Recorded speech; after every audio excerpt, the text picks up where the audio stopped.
mais uma vez. Estamos juntos numa jornada, irmãos e irmãs,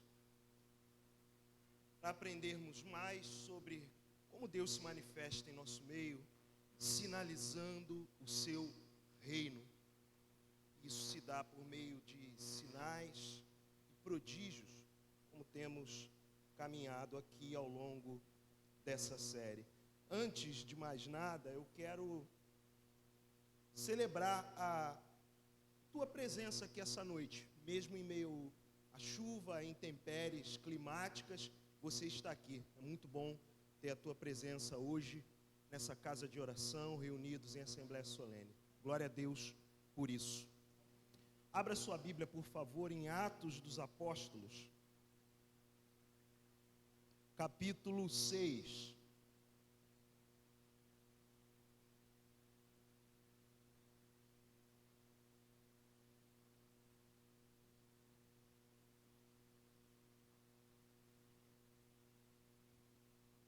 Atos dos Apóstolos, capítulo número 6. Nós vamos ler os primeiros 8 versículos do capítulo 6 de Atos dos Apóstolos.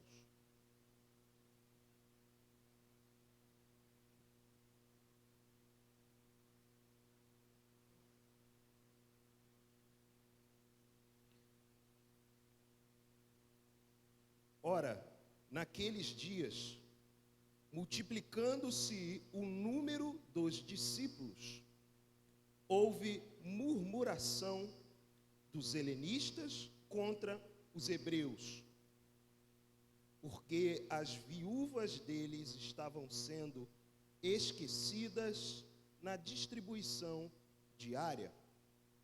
Então, os 12 convocaram a comunidade dos discípulos e disseram: não é razoável que nós abandonemos a palavra de Deus para servir às mesas.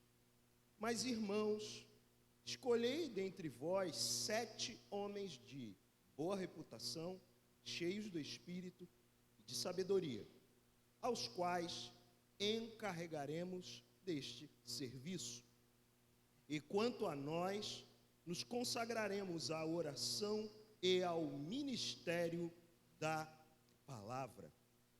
O parecer agradou a toda a comunidade e elegeram Estevão, homem cheio de fé e do Espírito Santo, Filipe, Prócoro, Nicanor, Timão, Párpenas e Nicolau, prosélito de Antioquia. Apresentaram-nos perante os apóstolos e estes, orando, lhes impuseram as mãos. Crescia a palavra de Deus e em Jerusalém se multiplicava o número dos discípulos. Também muitíssimos sacerdotes obedeciam à fé. Versículo 8. Estevão, cheio de graça e poder, fazia prodígios e grandes sinais entre o povo. Vamos orar mais uma vez? Senhor Deus, te rendemos graças, te agradecemos muito pela tua palavra essa noite. E pedimos, Senhor, que à medida que mergulhamos e investigamos nessa passagem tão rica, possamos ser cheios do teu Espírito, ser homens e mulheres cheios do Espírito, para realizar aquilo que o Senhor nos chamou para realizarmos nesse tempo e nesse lugar, para cooperar com o avanço do reino de Deus, o avanço do teu reino. Senhor, que em nome de Jesus, todos nós possamos estar envolvidos aqui num ambiente de atenção, temor, mas grande alegria por termos essa liberdade de conhecer mais da tua palavra, mais da Sagrada Escritura e pregá-la, Senhor. Então, que em nome de Jesus, todos nós aqui possamos ter nosso entendimento levado em obediência a Ti, a começar de mim, Pai, para que todo o Teu desígnio, toda a Tua vontade seja pregada à medida que a Escritura é lida e trazida para a nossa realidade. Que em nome de Jesus possamos ser testemunhas do teu poder e do teu reino nesse tempo, inspirados pela Sagrada Escritura. Essa é a nossa oração, em nome de Jesus. Amém. Gente querida, nós, desde 2018, como brasileiros, temos sido habituados com uma palavra chamada polarização. Desde 2018, esse termo tem sido muito constante no debate público, diz respeito, no campo das ideias, a extremos opostos, a forças extremamente opostas num mesmo ambiente, tendo que lidar com uma mesma realidade. Daí vem essa ideia de polarização no campo das ideias, no campo dos pensamentos, por vezes no campo dos afetos. Isso tomou conta do Brasil, como disse, de 2018 para cá, de maneira mais enfática. Ano passado isso ganhou muito vulto durante todo o período eleitoral. Parece que, graças a Deus, deu uma arrefecida. Mas a igreja evangélica, ela sofreu golpes dessa força chamada polarização.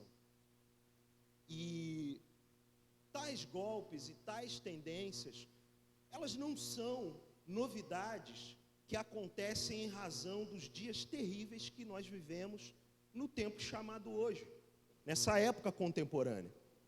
Na verdade, essa divisão, por assim dizer, de pessoas que originalmente deveriam estar juntas, né, pensando na polarização no campo de brasileiros, a gente se dividindo, se digladiando ideologicamente, quando na verdade todos deveríamos nos reconhecer como um mesmo povo, uma mesma nação. Mas no campo secular e naqueles que não nasceram de novo, eu não posso discutir muito.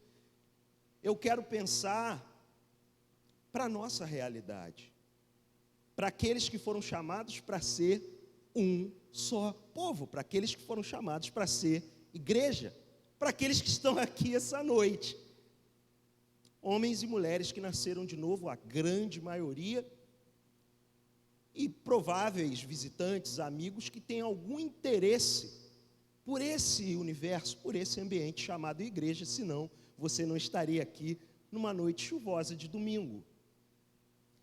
Isso não é novo porque a passagem que eu li com vocês mostra uma certa polarização, um certo grau de forças opostas, indo em caminhos diferentes, mas num mesmo ambiente, numa mesma realidade, no caso em tela, a igreja em Jerusalém. Os belíssimos relatos iniciais do nascimento da igreja, depois do Pentecostes, como é relatado no incomparável, não é? Capítulo 2 de Atos, texto que é referência absoluta para todo crente, para toda igreja. Atos 2 é um modelo. E os ecos daquela ação poderosa do Espírito Santo, do capítulo 2, eles prosseguem nesses primeiros capítulos do livro. No contexto pouco anterior do que lemos aqui, no versículo 42, que reverbera o versículo 42 também, lá do capítulo 2, mas aqui nesse caso, no capítulo 5, diz assim, todos os dias, o texto logo anterior ao que lemos aqui, e todos os dias no templo e de casa em casa, não cessavam de ensinar e de pregar Jesus, o Cristo. Essa era a realidade daquela igreja de Jerusalém, daquela saudável igreja de Jerusalém, daquela cheia de vida igreja de Jerusalém. O que eu quero refletir com você rapidamente essa noite é sobre a relação dos sinais e prodígios com a vitalidade da igreja. O bispo tem usado com frequência e constância a palavra revitalização aqui. Então eu quero olhar com você um modelo do que foi uma igreja com vitalidade. Uma igreja que não está precisando se revitalizar porque ela está cheia de saúde. Mas que tal vitalização, tal vida, cheia da palavra e cheia do poder, como era a igreja de Jerusalém, não a imunizou de problemas. Então, eu quero observar junto contigo como cristãos do primeiro século lidaram com um ambiente de dificuldade. No caso em tela, a dificuldade foi uma divisão no meio da igreja, por uma causa até justa, por uma causa compassiva com aqueles que dependiam de auxílio material da igreja, mas de como a palavra de Deus e a vida cheia do Espírito fez-se manifestar naquele ambiente, e a igreja continuou crescendo para a glória de Deus. E aqui a gente tem então um modelo para seguir e entender como essa vitalidade da igreja tem relação com os sinais e prodígios que a gente tem falado aqui nessa série. Então eu quero observar esse texto junto contigo, verso a verso. Já fiz a devida contextualização para a maioria de nós aqui. Creio que Atos dos Apóstolos é um livro bem conhecido, já foi feita exposição longa desse livro aqui na igreja há anos atrás. Então a gente está dentro de um livro que conta a história do nascimento da igreja cristã.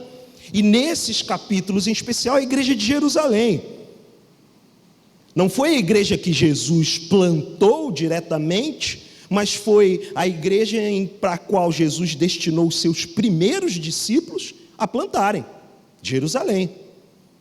Como eu falei, Atos 2 é o grande evento onde o poder do Espírito Santo vem sobre pouco mais de 100 pessoas naquele lugar. A palavra de Deus é pregada pelo apóstolo Pedro. Esse grupo se multiplica para milhares de pessoas. Acredita-se em 5.000 pessoas passam a seguir Jesus na cidade de Jerusalém. Então, uma grande igreja multiplicando, crescendo, mas enfrentando dificuldades muito comuns. O poder de Deus se manifestando de maneira grandiosa, sobrenatural, mas no meio de gente, no meio de homens e mulheres naturais, que vivem problemas de homens e mulheres naturais. Veja o que o texto diz no versículo 1. Ora, naqueles dias, nos dias que são endereçados nessa narrativa que a gente leu logo anterior, por exemplo, todos os dias no templo, de casa em casa, não cessavam de ensinar e de pregar Jesus o Cristo. Nesses dias de profusa pregação do Evangelho, de constante pregação de que Jesus é o Salvador, nesse período de avivamento, gente. A gente sempre fala de avivamento aqui. Um avivamento estava acontecendo, um despertamento espiritual estava acontecendo em Jerusalém. Pessoas que eram meramente religiosas dentro do contexto judaico estavam tendo vida e vida em abundância pela salvação proporcionada por Jesus. Avivamento estava acontecendo aqui. Mas olha o que também acontece naqueles dias. Versículo 1 do capítulo 6. Naqueles dias, multiplicando-se o número dos discípulos, o movimento está acontecendo, o poder de Deus está agindo.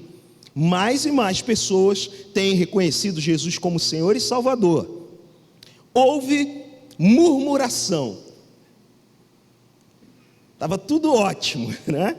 Ora, naqueles dias de profunda, prolífica, frutífera pregação da palavra de Deus, que Jesus é o Cristo, nesses dias gloriosos de multiplicação dos discípulos, de pessoas se batizando constantemente, dias de avivamento, nesses dias houve murmuração. Houve ruído, houve discussão, e uma discussão muito polarizada. Vejam quais foram os protagonistas dessa murmuração: dos helenistas contra os hebreus, gentios contra judeus. A igreja em Jerusalém era uma igreja composta por essa audiência plural dentro desse contexto: helenistas e hebreus, gentios, oriundos da cultura greco-romana, e hebreus, filhos de Israel. O porquê dessa discussão entre helenistas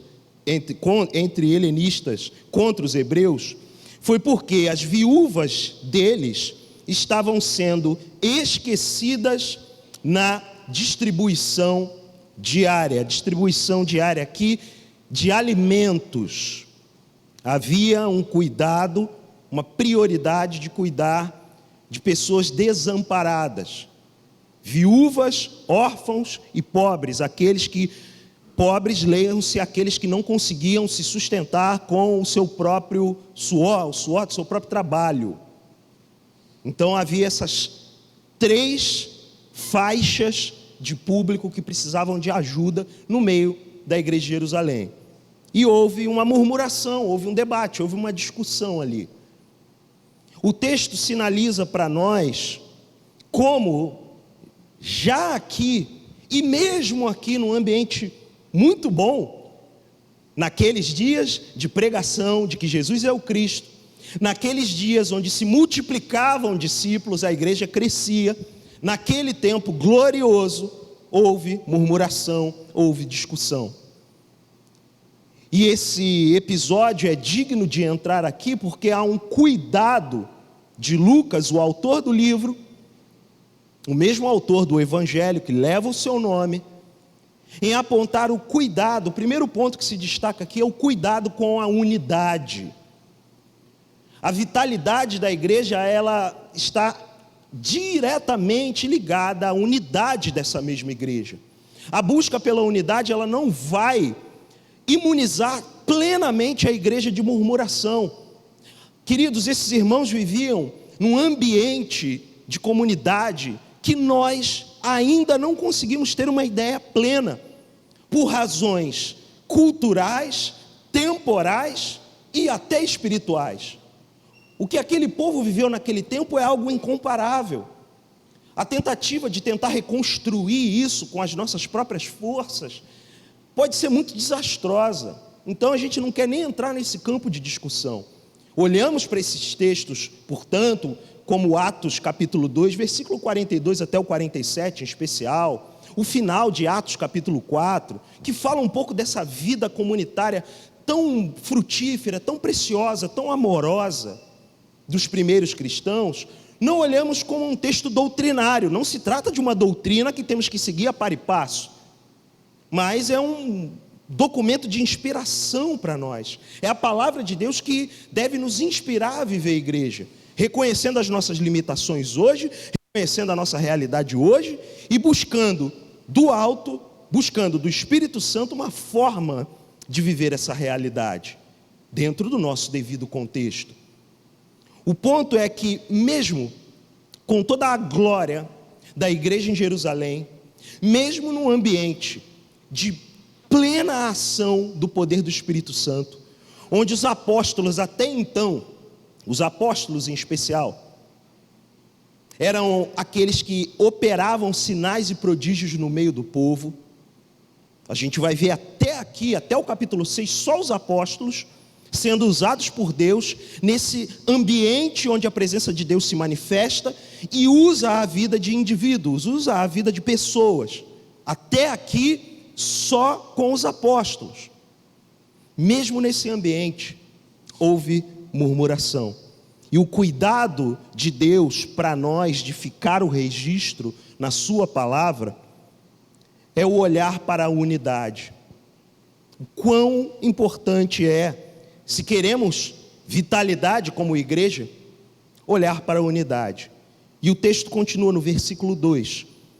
Então, os 12, referindo-se aos 12 apóstolos, convocaram a comunidade dos discípulos. Que expressão belíssima!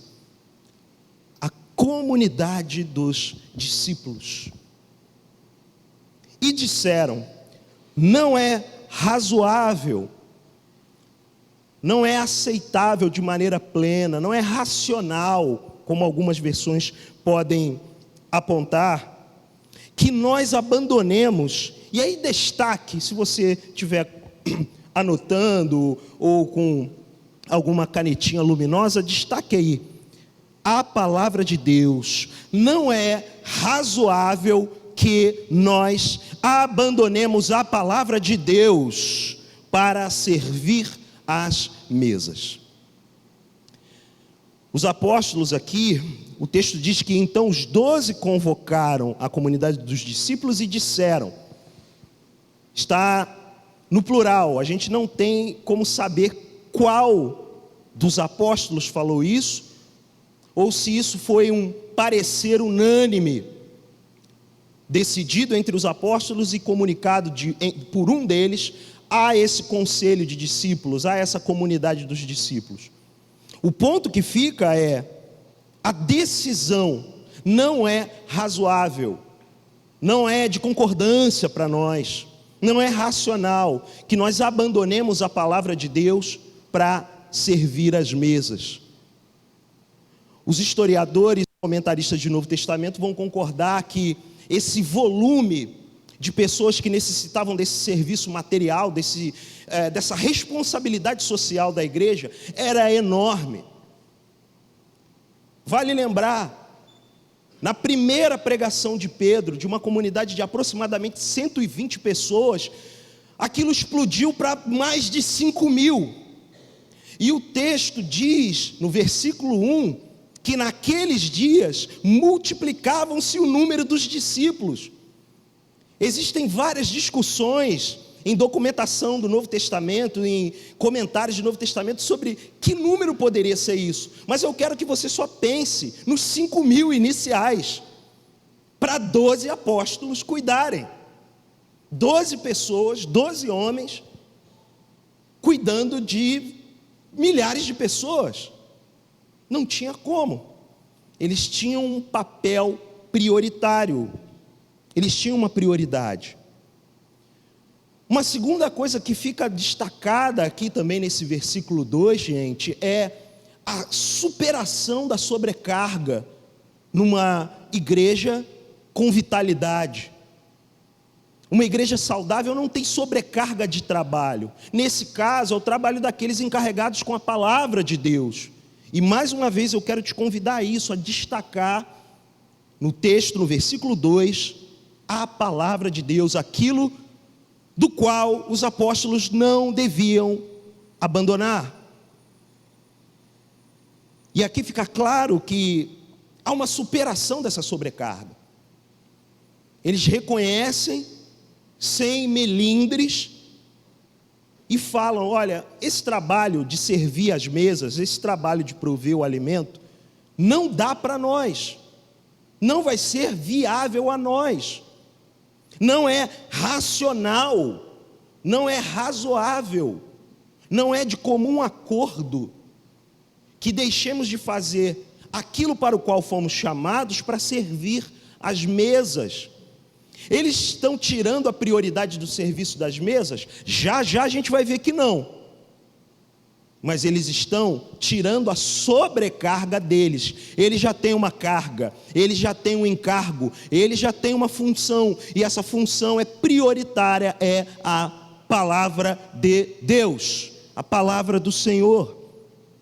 Versículo 3 continua, mas irmãos, e aí o mais, a conjunção que faz aquela mudança de tom, a palavra pode até ter soado dura, não é? Pense. Não é razoável, parte B do versículo 2, não é razoável que nós abandonemos a palavra de Deus para servir as mesas.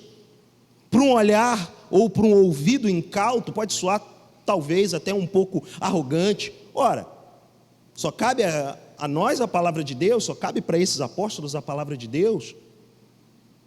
Então, o texto, com esse mais no versículo 3, no início do versículo 3, abre o caminho, pavimenta a estrada para a mudança de tom e a resolução necessária para o problema inicial. O texto começa com um problema no versículo 1, como a gente leu. O problema da unidade, a polarização entre helenistas e hebreus, por causa de uma questão de responsabilidade social relevante e séria e necessária. Muita gente passando fome, muita gente precisando de provisão material. E a igreja tinha esse papel também, naquele contexto de Jerusalém. Então não era um problema qualquer. Ele gerava uma sobrecarga para os apóstolos. Mas os apóstolos chamam para uma solução.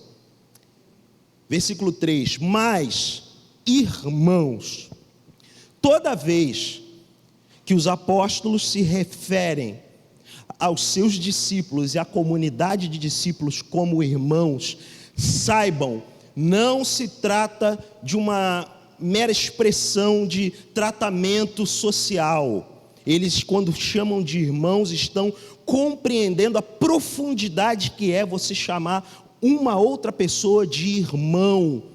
Eles entendem-se como irmãos em Cristo, filhos de Deus de verdade. Então, essa é uma expressão muito séria para eles. E ao fazer isso, o texto mostra para nós o quanto eles estão se colocando ombro a ombro, estão se nivelando com a comunidade dos discípulos.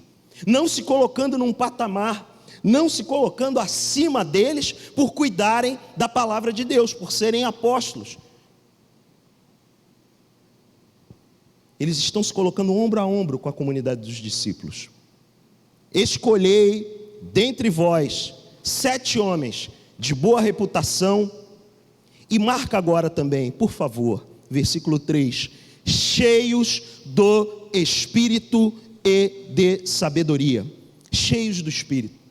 Homens de boa reputação, 7 homens de boa índole, homens de caráter, homens irrepreensíveis, homens que são bem conhecidos na comunidade de Jerusalém, porém, cheios do Espírito, cheios do Espírito Santo, homens que nasceram de novo e que foram cheios do Espírito Santo e de sabedoria, aos quais encarregaremos deste serviço. Os apóstolos não fazem a escolha, eles chamam a comunidade dos discípulos em Jerusalém, comunicam o seu parecer. Não é razoável para nós abandonarmos a palavra de Deus para servir às mesas. E ao falar para os irmãos, eles estão responsabilizando. Escolham vocês, elejam vocês. Aqui você pode traduzir escolhei por também elejam dentre vós 7 homens de boa reputação, cheios do Espírito e de sabedoria. Cheios do Espírito, mais uma vez, marca isso. Aos quais encarregaremos desse serviço. O destaque aqui, queridos, é a convocação dos trabalhadores. A vitalidade da igreja se manifesta nesse ambiente onde há um cuidado muito claro com a unidade, onde há uma superação da sobrecarga das atividades que são inevitáveis para qualquer igreja vital, qualquer igreja saudável, que vai crescendo e vai demandando mais. Mas é necessário, como a gente está lendo aqui no versículo 3, que haja convocação de trabalhadores, gente para se unir nessa tão árdua, mas acima de tudo tão gloriosa tarefa, que é cuidar da igreja, que é a vida da igreja. Versículo 4, e quanto a nós, nos consagraremos ou nos separaremos de maneira intencional à oração e ao, marque mais uma vez por favor, ministério da palavra. Quanto a nós, nos consagraremos à oração e ao ministério da palavra. Então o que a gente vê aqui, queridos? A manutenção da prioridade. Ao convocar trabalhadores e entender que os apóstolos não poderiam executar todas as tarefas, eles estabelecem uma ordem de prioridade no serviço da igreja.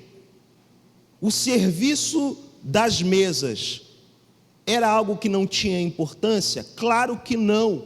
Tinha muita importância, sim.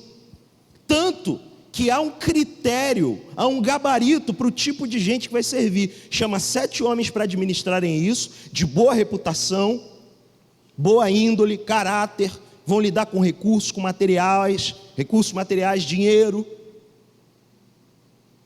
produção agrícola que vai ser distribuída para essas pessoas. Então tem que ser gente séria, gente cheia do Espírito Santo, um crente de verdade. Vamos lembrar da minha última mensagem? Jesus para Tomé, Não seja incrédulo, mas seja crente. Crente cheios do Espírito e de sabedoria. Isso não é um mero trabalho braçal ou logístico.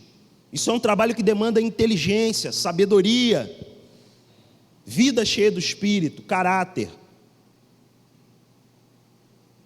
Mas eles não deixam de demarcar a prioridade que o versículo 4 demonstra para nós. Eu peço mais uma vez que você deixe aí marcado ministério da palavra.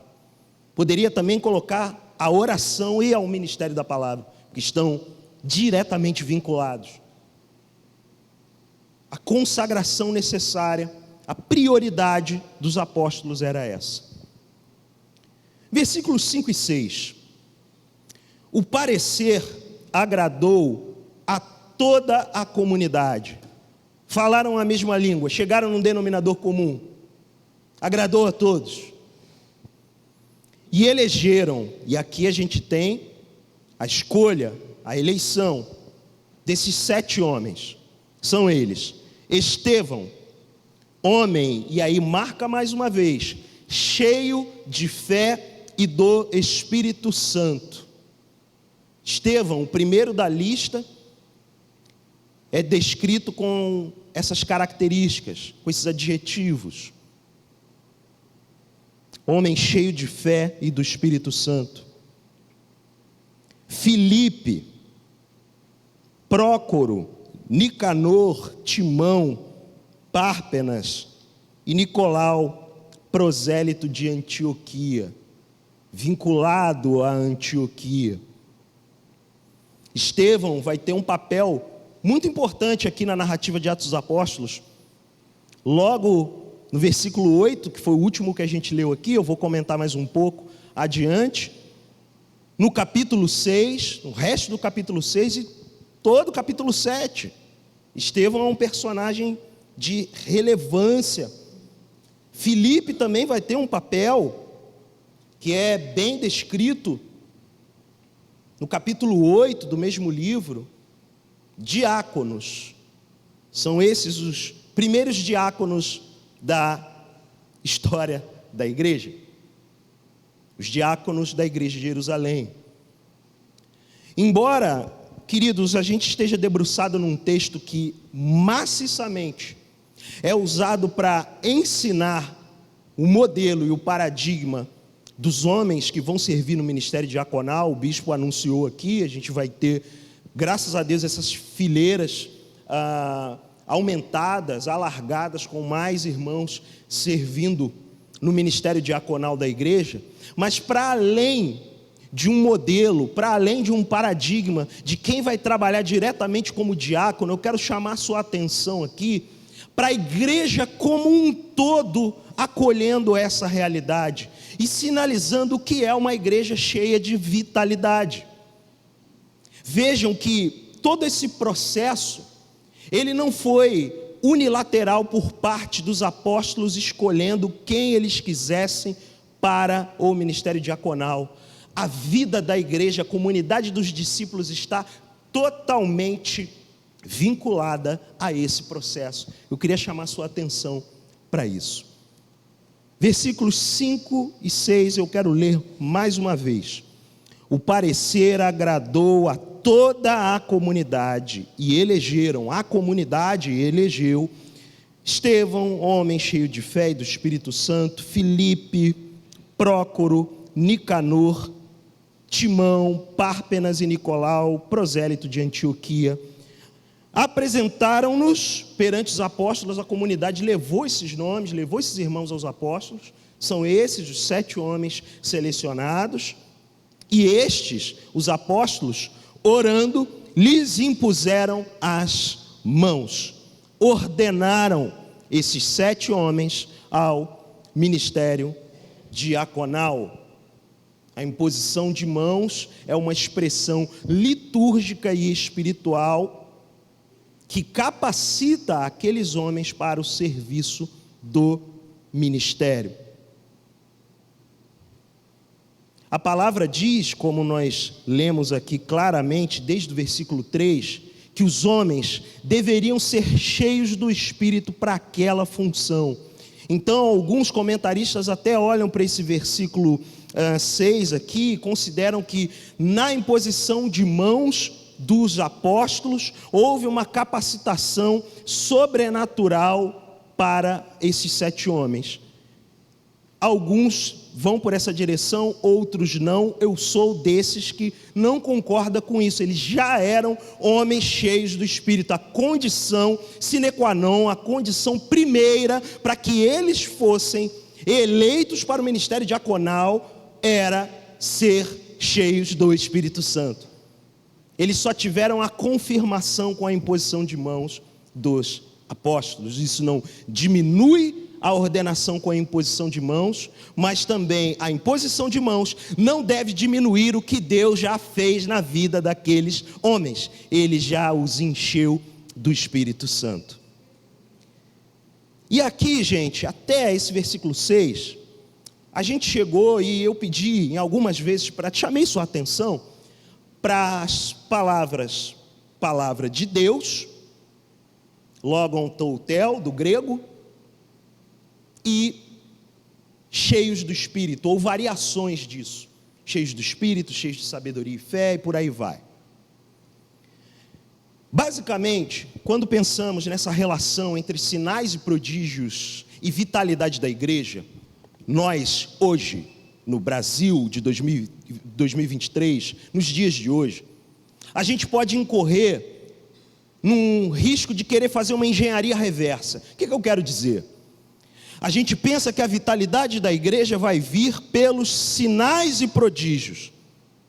Então a gente busca, clama, suplica, ora, implora por sinais e prodígios na vida da igreja. Mas quando a gente faz um mergulho no Novo Testamento, um mergulho nos textos da igreja, do Novo Testamento, desde os textos históricos, como esse que a gente está se debruçando aqui, um testemunho que nos inspira na igreja de Atos, até as cartas apostólicas. O que vemos é que a vitalidade da igreja é que faz os sinais e prodígios se manifestarem. Então, muitos dos nossos movimentos contemporâneos tentam isso. Vamos criar um ambiente favorável para a presença de Deus se manifestar e ver os sinais e prodígios acontecendo. E aí, a partir dos sinais e prodígios, a igreja vai ser cheia de vida. Gente amada e gente querida, nós estamos numa jornada muito séria quando falamos sobre revitalização de igreja. Nas próximas oportunidades aqui, que surgirem de compartilhar a palavra de Deus com vocês, eu quero endereçar essa questão junto ao bispo, cooperando com o bispo, sobre a seriedade do assunto revitalização de igreja. Revitalização significa reconhecer que áreas vitais na comunidade de fé não estão funcionando como precisavam. Então, antes de sequer querer entrar em quais são essas áreas, e querer apertar o parafuso delas, ou querer, usando a analogia mais correta para o que eu estou falando, receitar qualquer tipo de medicação, eu quero, junto com você, meu irmão, minha irmã, olhar para uma igreja cheia de vida, lidando com problemas. Nesse caso, lidou com um problema inicial aqui.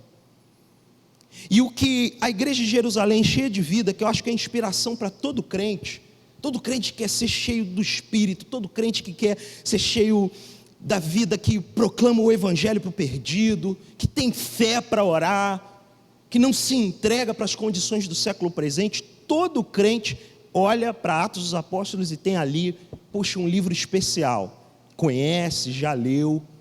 Então eu quero te convidar a olhar para esse texto, e agora para os versículos finais do que nós lemos inicialmente, versículos 7 e 8, e olhar para os dois eixos da vitalidade e dos sinais e prodígios na vida da igreja.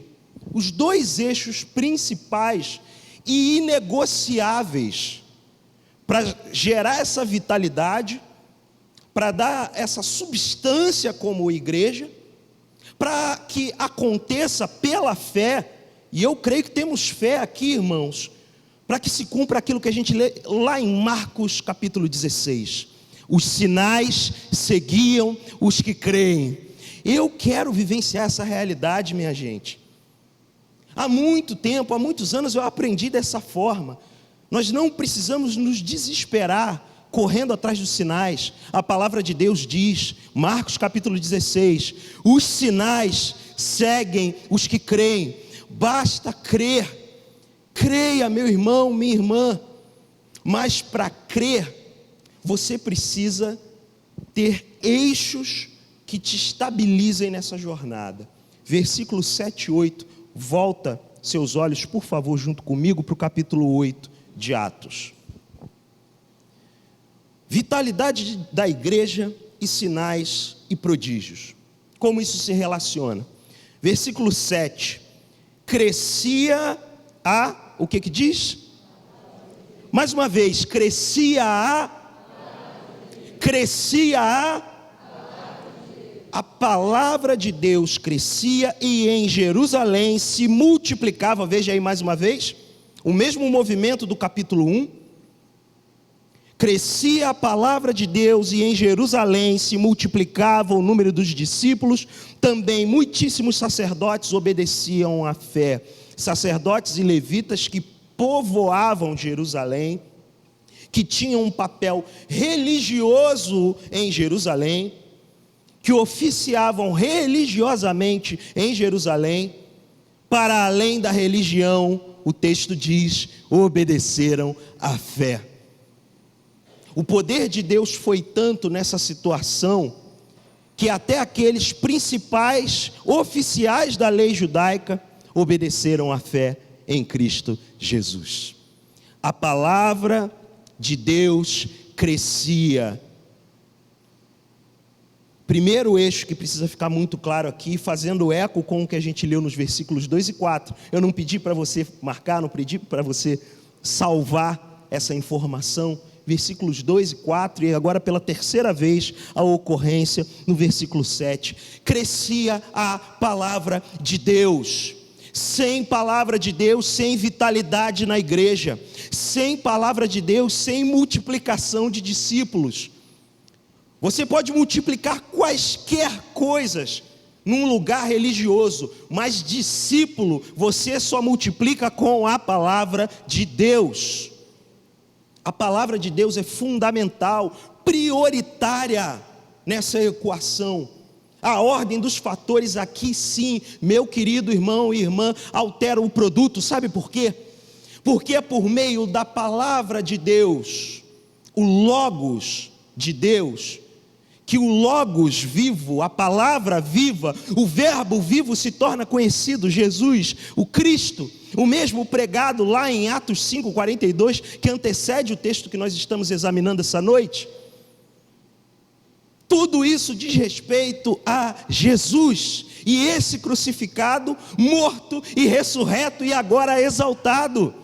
É a palavra de Deus que reverbera, que fala em alta voz a boa notícia, que a morte foi vencida. O pecado não tem mais prevalência sobre aqueles que reconhecem a salvação e o senhorio de Jesus sobre as suas vidas. Basta pela fé confessar Jesus como seu Senhor e Salvador.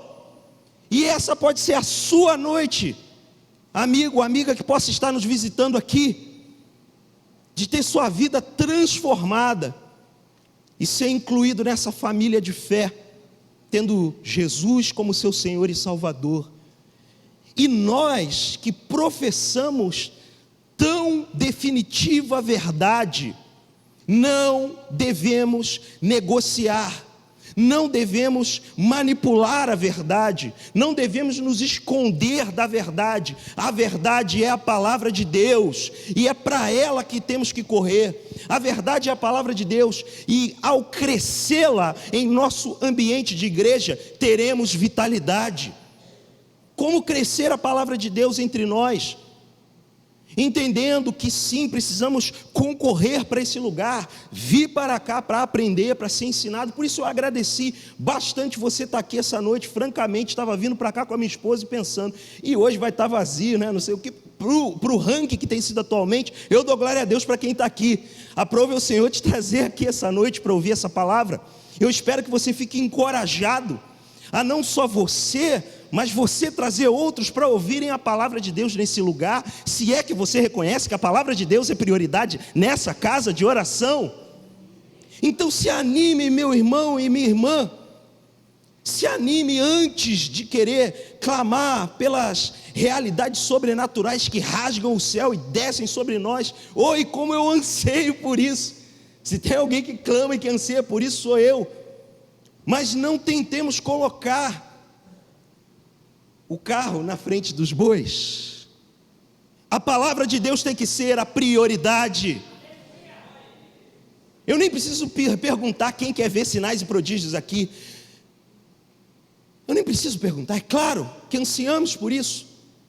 Ver nas nossas próprias vidas, famílias, em gente que amamos, amigos, milagres acontecendo, os tais prodígios, as tais maravilhas, são essas, milagres, coisas inexplicáveis, que trazem cura, libertação, salvação. A gente quer ver isso acontecendo.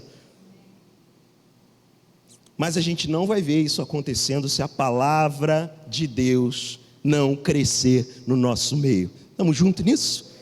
Cresça a palavra de Deus entre nós.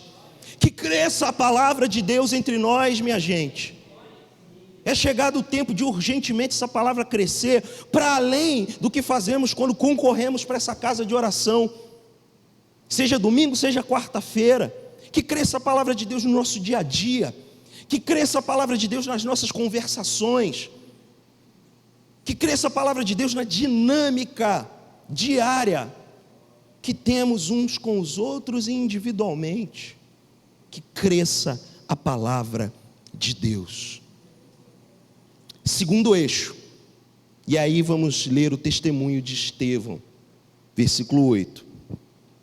Estevão, cheio de graça e poder, fazia prodígios e grandes sinais entre o povo. E ao longo do capítulo 6, testemunho que ele dá logo na sequência aí no versículo 9, perante o Sinédrio, perante uma instituição da religião judaica. E depois, a palavra pregada por Estevão, porque Estevão era um diácono que pregava e conhecia a Escritura, assim como Filipe. Os dois diáconos que foram usados com sinais e prodígios, pregavam a palavra de Deus. Mas o fato é, versículo 8, Estevão, e aí a última vez eu peço para você marcar, cheio de graça e poder. Você viu comigo nos versículos 3, 5 e agora no versículo 8, a expressão cheio. Do que esses homens estão cheios? Os discípulos, os homens eleitos para a diaconia, os apóstolos, Estevão, eles estão cheios do Espírito Santo. O segundo eixo, na sequência da palavra de Deus, é a vida cheia do Espírito. A vida cheia do Espírito Santo. Nós cremos nisso. Nessa igreja e nessa comunidade de fé, nós valorizamos muito a palavra. Valorizamos muito o ensino da Sagrada Escritura. Gostamos de teologia. Mas tudo isso só ganha sentido, só vai para a tridimensionalidade, só vai para a vida real, sai do campo da teoria, quando a nossa vida é cheia do Espírito Santo. Aqui mais uma vez a ordem é muito importante. O texto diz no versículo 8, Estevão, um homem comum, vale lembrar, Estevão não era um dos apóstolos, Estevão não andou diretamente com Jesus, Estevão, um homem comum, assim como Filipe, a gente vê no versículo 6 do capítulo 8, também de Atos, que Filipe operava sinais e prodígios. E se há uma coisa também em comum entre esses dois diáconos, é que eles eram homens comuns, não eram apóstolos, não eram presbíteros, ou seja, pastores na igreja de Jerusalém, eram diáconos. Tinha a função prioritária do que? Servir à mesa dos necessitados. A função prioritária deles era a responsabilidade social da igreja. Mas, antes de fazer alguma coisa, guarda bem isso, Antes de fazer qualquer coisa, Estevão era cheio do Espírito Santo. Estevão era cheio do Espírito. Antes de fazer qualquer coisa, importa daquilo que o crente é cheio. O que enche a nossa vida? O que encheu a vida de Estevão foi o Espírito Santo. O texto diz: cheio de graça e poder, fazia prodígios e grandes sinais entre o povo. Aleluia! Meu Senhor, como ansiamos por isso, não é? Como ansiamos por isso. Olhamos aqui um breve relato de uma igreja cheia de vida. Vimos a relação entre vitalidade da igreja e sinais do Espírito. E eu quero pensar para nós hoje algumas tarefas. E sim, hoje creio que é absolutamente necessário alguns deveres para nós à luz do que lemos no texto. Sendo uma comunidade que pela fé tem esses dois eixos que estruturam essa revitalização ao nosso olhar. Palavra de Deus, crescia a palavra de Deus, que cresça a palavra de Deus entre nós, em nome de Jesus. E vida cheia do Espírito, que o Espírito Santo venha nos encher, minha gente, que a gente seja cheio do Espírito, que um movimento sobrenatural comece a acontecer no nosso meio, não dependa de nada nem ninguém, que seja uma ação do Espírito. E uma vez que a gente tem esses eixos como o que queremos, a gente não quer isso, quer ser uma igreja da palavra, e não uma igreja da palavra porque o bispo prega muito bem, não uma igreja da palavra porque tem o João que está lá também toda hora falando, não, é uma igreja da palavra porque os que servem com a palavra de Deus na igreja são meros facilitadores para que você cresça na palavra de Deus na tua vida, para que você cresça, homem de Deus, com a sua esposa, com seus filhos, no seu ambiente familiar, que você cresça, mulher de Deus, com as suas responsabilidades com seus filhos, esposo, ambiente de trabalho, acadêmico, seja lá o que for, para aqueles que também não são casados, estão em outras configurações no ambiente familiar, moram com os pais, cuidam dos pais, não importa, todos vocês têm uma comissão de serem discípulos, seguidores de Jesus. E ao serem seguidores de Jesus, necessário é que a palavra de Deus seja aquilo que cresça na tua vida. E consequentemente que a sua vida seja cheia do Espírito. E se a gente tem isso no nosso radar, se a gente tem isso na nossa perspectiva, no nosso olhar, eu quero sair daqui com 3 deveres para nós. 3 coisas que eu creio que devemos fazer quando a gente se inspira e olha para a história de Atos dos Apóstolos, capítulo 6, versículos de 1 a 8. Primeira coisa, devemos esperar problemas quando uma igreja cresce e se multiplica. Versículo número 1 mostrou isso para a gente. Devemos esperar problemas quando uma igreja cresce e se multiplica. Se em Jerusalém aconteceu isso, minha gente, tu acha que aqui não vai acontecer? A gente era melhor do que a igreja de Jerusalém? Definitivamente não. Os desafios são grandes. E eu creio que nós podemos ser uma igreja que cresça e se multiplique, porque tem a palavra de Deus. E o movimento natural é esse. O movimento orgânico é esse. Crescendo a palavra de Deus entre os discípulos, isso vai se multiplicar. E a igreja, para a glória de Deus, vai crescer. A gente pode crer nisso? Eu acredito assim. E à medida que a gente vai crescendo, a gente não pode viver num mundo de poliana, um mundo que se isola da realidade, extremamente ingênuo, e não vai ter mais problema. Temos que esperar problema. Vai ter problema. Não necessariamente esse da polarização helenistas e hebreus, seja lá o que for para nós hoje em dia, não estou dizendo que possa ser isso. Quaisquer outros problemas vão acontecer. E a gente tem que esperar, a gente tem que ser preparado para isso, para preservar a unidade no meio dos problemas.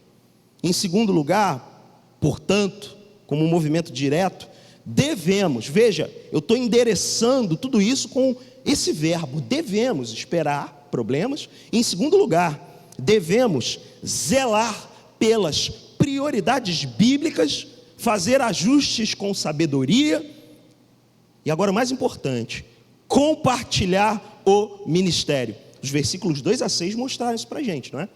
De forma bem enfática. Os apóstolos abordaram a questão, zelou pelo que era prioritário claramente no texto era a palavra de Deus. Palavra de Deus é prioridade, vai ser sempre assim, para a igreja de Deus, palavra de Deus, em nome de Jesus, é isso, não tem outro arranjo, não tem outro tipo de disposição. Então, o zelo pelas prioridades bíblicas, os ajustes feitos com sabedoria, não cabe a nós, então, comunidade de discípulos, elejam 7 homens de boa reputação, cheios do Espírito Santo e de sabedoria. Esse ajuste precisa ser feito, e logo depois da eleição, o compartilhar do ministério, a imposição de mãos. Compartilharam o ministério, compartilharam o fardo. A igreja cresce, se multiplica, ganha vitalidade, quando ela sai de apenas alguns atuantes e toda a igreja, todo o corpo de Cristo se envolve no ministério universal de todos os santos, onde todos estão devidamente posicionados como seguidores de Jesus. Terceira coisa, devemos ver problemas que surgem como oportunidades para mais crescimento no Evangelho. Então, o problema lá de Jerusalém poderia ter travado aquela igreja, poderia ter rachado aquela comunidade. Os apóstolos se posicionaram com zelo, dando prioridade àquilo que era bíblico, fazendo ajustes com muita sabedoria e tato, e compartilhando o ministério. Consequentemente, aquele problema que foi visto inicialmente, agora se tornou uma oportunidade, a oportunidade de crescer o ministério. Eles não cancelaram o programa de assistência social às viúvas helenistas e hebreias, não cancelou o programa, fez o ajuste necessário, compartilhou o ministério. Com isso, eles tiveram mais tempo para se consagrar ao quê? A palavra e a oração. Qual foi o fruto? O versículo 7 mostrou para nós. Crescia a palavra de Deus. Aquilo gerou oportunidade para um crescimento centrado no Evangelho continuar acontecendo. E sinais e prodígios continuarem acontecendo e atraindo pessoas para ouvir a palavra da salvação. E essa foi a vitalidade da igreja em Jerusalém. E eu espero que essa seja a vitalidade da igreja em Vila São Luís. Fica de pé, por favor, vamos orar.